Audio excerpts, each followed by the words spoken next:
Hello students.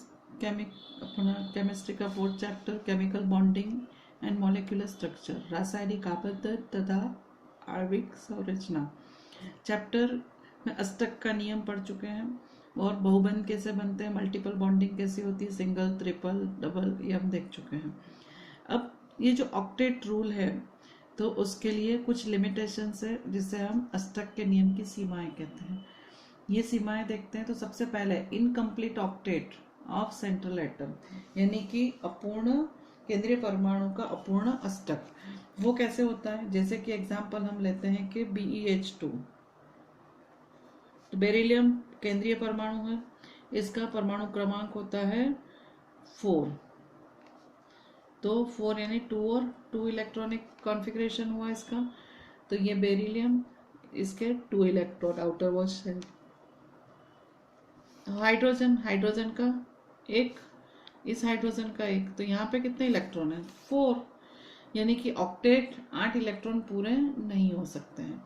इसी तरह से दूसरा एग्जांपल हम लेते हैं BCl3, central atom boron, atomic number is 5, 2 और 3। ये बोरोन, ये इसका एक, ये इसका एक और ये 3 हो गए बाय। अब क्लोरीन, क्लोरीन का एक एक यदि जुड़ता है इसमें, तो यहाँ पे कितने इलेक्ट्रॉन हो रहे हैं सेंट्रल एटम के पास में 6 इलेक्ट्रॉन, यानी कि ये ऑक्टेट रूल को फॉलो नहीं कर रहा है, ऑक्टेट के नियम का पालन नहीं कर रहा है। इसी तरह से ऑड इलेक्ट्रॉन मॉलिक्यूल्स, ऑड यानी कि विषम इलेक्ट्रॉन अणु, इसके लिए हम एग्जांपल लेते हैं NO, तो N और O सेंट्रल यहाँ पे नाइट्रोजन, नाइट्रोजन का एटॉमिक नंबर क्या है 7, तो 2 और 5, ऑक्सीजन 8, 2 and 6।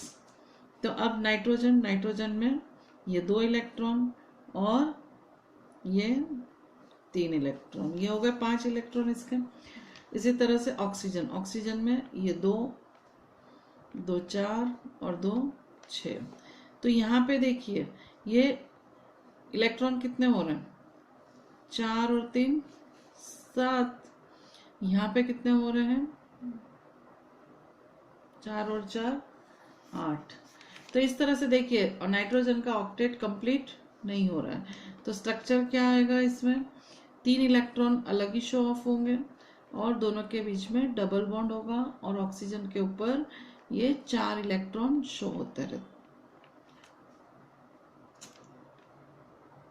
तो इस तरह से ये ऑड इलेक्ट्रॉन मॉलिक्यूल्स जो होते हैं उसमें ऑक्टेट का रूल फॉलो नहीं होता है, यानी विषम इलेक्ट्रॉन संख्या वाले में अष्टक का नियम का पालन नहीं होता है। इसके अलावा हम देखते हैं एक्सपांडेड ऑक्टेट और प्रसारित अष्टक। तो प्रसारित अष्टक की बात करें हम, तो इसके लिए हम एग्जांपल लेते हैं यहाँ पे PF6,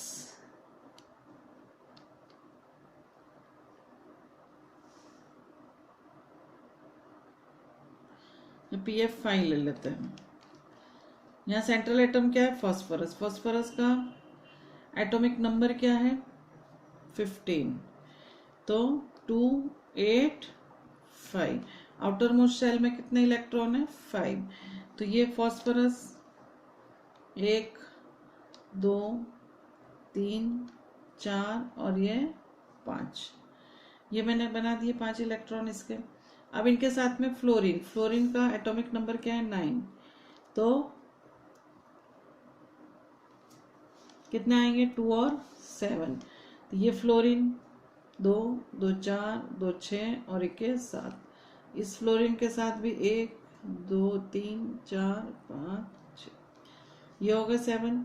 इस फ्लोरीन के भी 1 2 3 4 5 6 ये 7, इस फ्लोरीन के भी ये 7 इलेक्ट्रॉन। इस फ्लोरीन की बात करें हम तो इसके भी 7 इलेक्ट्रॉन। तो अब यहाँ सेंट्रल एटम के पास कितने इलेक्ट्रॉन हो गए, यहाँ पे हो गए 10 इलेक्ट्रॉन्स। तो इस तरह से आप देखिए कि एक्सपांडेड फॉर्म में यहाँ पे ज्यादा इलेक्ट्रॉन एकत्रित होते हैं 8 की जगह। एक एग्जांपल और लेते हैं SF6, तो सेंट्रल एटम क्या है सल्फर, सल्फर का परमाणु क्रमांक क्या है 16, तो विन्यास हो गया 286। आउटर मोस्ट शेल में कितने इलेक्ट्रॉन? 6। तो सल्फर ये एक एक इलेक्ट्रॉनों की शेयरिंग करके यहाँ पे ये 6 फ्लोरीन जुड़ जाते हैं और सबकी यहाँ पे कितनी शेयरिंग होती है? एक एक इलेक्ट्रॉनों की। तो ये यहाँ पे कितने इलेक्ट्रॉन कर, तो ये जो हमारा SF6 बना है, इसको कंटिन्यू करते हुए बता रही हूँ मैं कि SF6 में ये 12 इलेक्ट्रॉनों की आपस में शेयरिंग होती है, जो कि 8 से ज़्यादा है, यानी कि ये ऑक्टेट रूल को फॉलो नहीं करते हैं। अब एक चीज़ और है आपके सिलेबस में जिसको मैं बता देती हूँ, फॉर्मल चार्ज।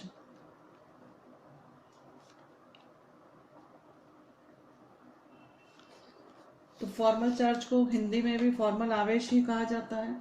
तो फॉर्मल आवेश जो होता है उसको कैलकुलेट करने के लिए यहाँ पे हमें एक फॉर्मूला दिया गया है, जिसको हम एग्जाम्पल के माध्यम से समझेंगे।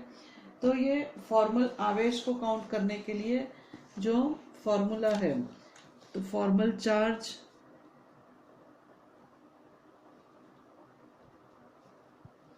Is equal to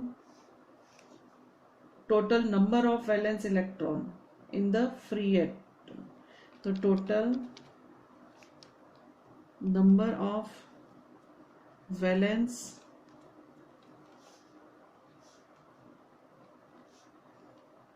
electron in the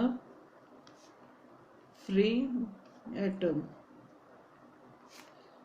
minus total number of non-bonding, total number of non-bonding electrons minus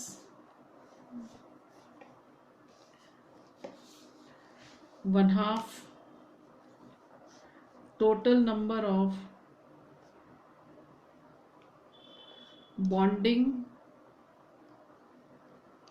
electrons, यानी कि टोटल लुईस संरचना में किसी परमाणु पर फॉर्मल आवेश बराबर उस मुक्त परमाणु में संयोजकता इलेक्ट्रॉनों की संख्या माइनस अनाबंधी इलेक्ट्रॉनों की कुल संख्या माइनस बंधी इलेक्ट्रॉनों की कुल संख्या। ये इसका एक फॉर्मूला है। इसके अकॉर्डिंगली हम एक एग्जाम्पल लेते हैं O3 का। तो O3 कैसे बनता है? यहाँ पे ये 2 इलेक्ट्रॉन होते हैं, इसके पास में 4 इलेक्ट्रॉन ये, और इसके पास में 6 इलेक्ट्रॉन। इसको हम 1 नंबर दे देते हैं, इसको 2 नंबर और इसको 3 नंबर। अब टोटल सेंट्रल एटम जो हमारा है ऑक्सीजन मार्क 1 नंबर वाला जो है हमारा, तो 1 द्वारा चिन्हित, यानी कि the central oxygen atom marked 1, जिसको हमने 1 नंबर दिया है उसकी बात कर रहे हैं। तो उसका फॉर्मल चार्ज क्या होगा, तो वो कैलकुलेट कर रहे हैं। तो टोटल यहाँ पे आपको क्या, पहला फॉर्मूला क्या है, total number of valence electrons in the free atom. तो कोई भी फ्री एटम में ऑक्सीजन का मैंने अभी बताया था आपको एटॉमिक नंबर 8, तो 2.6। तो आउटर मोस्ट शेल में फ्री कितने इलेक्ट्रॉन होते हैं, ये कितने, total number of valence electron in the free atom is 6 minus non bonding कितने हैं, 2 माइनस हाफ। अब बॉन्डिंग की बात करें तो कितने बॉन्ड बनाए हैं यहाँ पे डबल बॉन्ड है, यानी कि कितने इलेक्ट्रॉन आएंगे, 4, और यहाँ सिंगल है यानी कितने आएंगे, 2। तो टोटल कितने हो गए, 6। तो अब इसका चार्ज क्या आएगा, 6 माइनस 2 माइनस 3। तो 6 में से 2 गए तो 4 में से 3 गए तो कितने बचे, +1। तो इसका आवेश क्या आएगा, हमेशा +1। अब 2 नंबर वाले का देखते हैं हम, द एंड ऑक्सीजन, आखिरी में जो है वो oxygen atom marked 2 is equal to क्या होगा, फ्री कितने इलेक्ट्रॉन है 6, वो तो वही रहेंगे, माइनस अब यहाँ पे नॉन बॉन्डिंग कितने हैं 2 और 2 4, माइनस हाफ बॉन्ड बनाने में कितने पार्टिसिपेट हुए हैं यहाँ पे, तो यहाँ पे डबल बॉन्ड है तो कितने इलेक्ट्रॉन आएंगे 4, तो अब 6 में से 4 गए तो कितने बचे 2 और ये 2, तो कितना हुआ इसका आवेश 0। इसी पर तरह से the end oxygen atom marked 3 number कहाँ है ये वाला, तो इसके लिए हम कैलकुलेट करें तो 6 तो रहेंगे ही सही, 6 माइनस नॉन बॉन्डिंग तो ये कितने हैं 6, माइनस हाफ बॉन्डिंग में कितने हैं, ये ए सिंगल बॉन्ड है तो कितने इलेक्ट्रॉन आएंगे 2, तो 2 से 2 कट गया, ये हो गया 0, 6 माइनस 0 6 माइनस 6 तो ये क्या हो गया 6 माइनस 6 तो ये हो गया 0, माइनस ये 2 से 2 कट गया तो बचा क्या 1, तो यहाँ पे चार्ज क्या आया -1, तो ये गलती नहीं करना है, 2 से 2 यानी कि 1, तो ये 6 माइनस 6 0 माइनस 1 तो ये क्या हो गया -1। तो इसी तरह से हम किसी का भी फॉर्मल चार्ज यानी फॉर्मल आवेश कैलकुलेट कर सकते हैं। हेलो स्टूडेंट्स, आज chapter 4 chemical bonding and molecular structure, रासायनिक आबंधन तथा आणविक संरचना चैप्टर का एक नया टॉपिक देखेंगे हम, ड्रॉबैक्स ऑफ ऑक्टेट थियरी, यानी कि अष्टक के नियम की कुछ कमियां। तो which are the drawbacks of octet theory? It is clear that octet rule is based upon the chemical inertness of noble gases. Some noble gases like xenon and krypton also combine with oxygen and fluorine to form a number of compounds like HCF2, HCOF2, krypton, Kr, F2, etc. This theory does not account for the shape of molecules.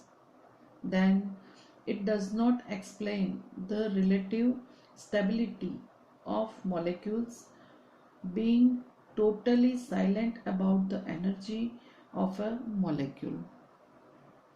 यानी कि अष्टक का जो नियम है वह उत्कृष्ट गैसों की रासायनिक अक्रियता पर आधारित है, लेकिन कुछ ऐसी उत्कृष्ट गैसें जैसे कि ज़ेनॉन और क्रिप्टॉन हैं वो ऑक्सीजन तथा फ्लोरीन से संयोग करती है और यौगिक बनाती है, और वो यौगिक कौन से हैं HCF2, HCOF4 and KrF2 etc. दूसरी बात देखें तो अष्टक का जो सिद्धांत है वो किसी भी अणु की आकृति को स्पष्ट नहीं करता है, और यह अणु की ऊर्जा अर्थात उसके सापेक्ष स्थायित्व के बारे में भी कुछ भी संकेत नहीं देता है। तो ये सारी चीज़ें क्या हो गई है ऑक्टेट रूल के ड्रॉबैक्स यानी कि अष्टक के नियम की कमियां हैं। अब हम देखते हैं कि आयोनिक या इलेक्ट्रोवैलेंट बॉन्ड जो फॉर्म होता है वो कैसे होता है, ये हम प्रीवियस क्लासेस में पढ़ के आए हैं, यानी कि आयनिक या विद्युत संयोजी आबंधन कैसे होता है। तो इसमें एक धनायन होता है और एक ऋणायन होता है। The ease of formation of positive and negative ions from the respective neutral atoms, the arrangement of the positive and negative ions in the solids, that is the lattice or the crystalline compound. तो कोई भी आयनिक बंध बनता है तो उसके लिए उसमें धनायन बनता है और ऋणायन बनता है, और ये धनायन और ऋणायन जो होते हैं वो किसी ठोस में व्यवस्थित होते हैं, और इस तरह से धनायन और ऋणायन के ठोस में व्यवस्थित होने की जो विधि होती है उसे हम कहते हैं क्रिस्टलीय यौगिक का जालक यानी कि लैटिस। तो लैटिस निर्मित होता है तो उसके लिए एक चीज अपने को और देखना पड़ेगी कि जब लैटिस फॉर्म होता है तो obviously ionic bond will be formed more easily between elements with comparatively low ionization enthalpy and elements with comparatively highly negative value of electron gain enthalpy। यानी ये बात स्पष्ट है कि इसमें कि आयनिक आबंधन जब होता है तो आयनिक आबंधन निम्न आयनन एंथैल्पी, आयनन एंथैल्पी यानी कि आयोनाइजेशन एंथैल्पी। साथ ही हम दूसरी चीज ये कह सकते हैं इसमें कि उसमें इलेक्ट्रॉन लब्धि एंथैल्पी नहीं, इलेक्ट्रॉन गेन एंथैल्पी होती है, वो भी कैसी होती है, लो होती है। तो उनके बीच आयनिक बंध आसानी से बनते हैं। तो आयनिक यौगिकों में जो धनायन और ऋणायन होते हैं वो त्रिविम में एक नियमित रूप से व्यवस्थित होते हैं। इस चीज में जब वो व्यवस्थित होते हैं तो उन आयनों के बीच में कोलम्बिक इंटरैक्शन फोर्सेस प्रेजेंट होते हैं, यानी कि उसमें कोलम्बी अन्योन्य बल द्वारा वे परस्पर जुड़े होते हैं। तो वे कैसे जुड़े होते हैं अब ये हम देखते हैं। तो इसके लिए सबसे बढ़िया एग्जाम्पल होता है NaCl का क्रिस्टल। तो NaCl का क्रिस्टल यदि बनाना है तो अच्छे से ध्यान से देखिएगा, मैं बना रही हूँ यहाँ पे।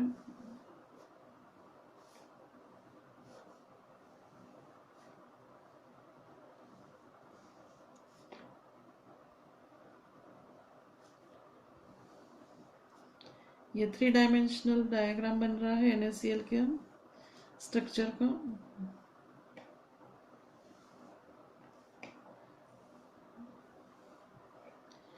चलिए अब इसमें एक प्लेन हम बीच में से पास करते हैं। तो बीच में से जो पास होती है प्लेन, वो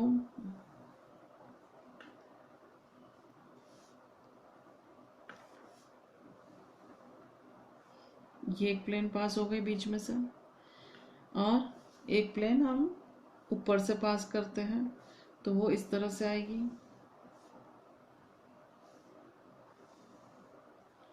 अब इन सभी के सेंटर पॉइंट निकालते हैं। ये इनको जोड़ दिया मैंने, इसी तरह से ये यहाँ पे हो गया, यहाँ पे हो गया, ये सभी को मैंने सेंटर पॉइंट को जोड़ दिया है। अब इसमें Na और Cl कहाँ पर प्लेस्ड है वो देखते हैं हम। तो बड़े गोले जो बना रहे हैं हम वो है Cl के लिए, और छोटा जो गोला बना रहे हैं वो किसके लिए है, Na प्लस के लिए, और ये क्या है, Cl माइनस। तो Cl माइनस कहाँ प्रेजेंट होंगे,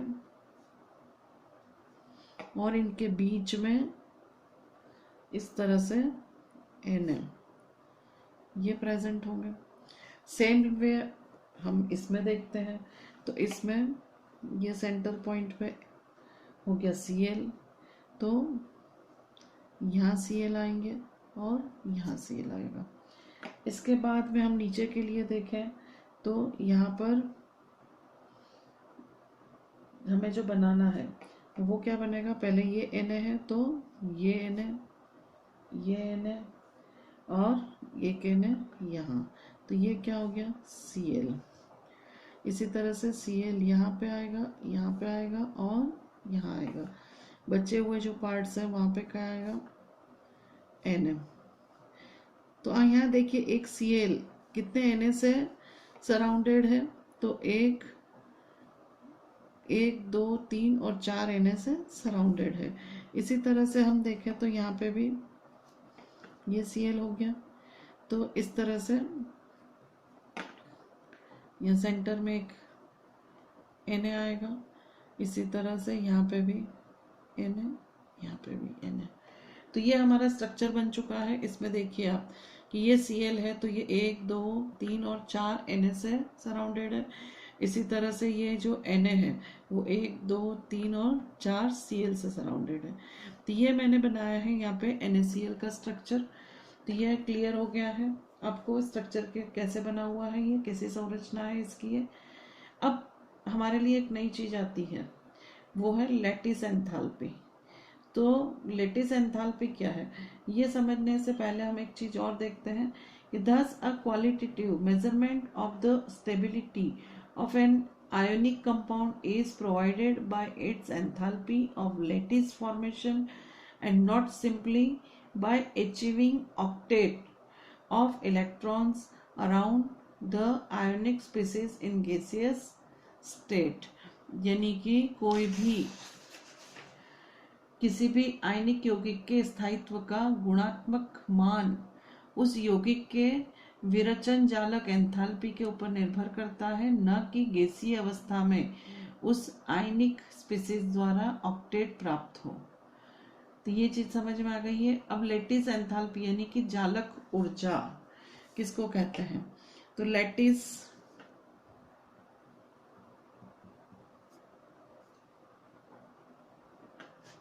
एंथैल्पी यानी कि जालक ऊर्जा।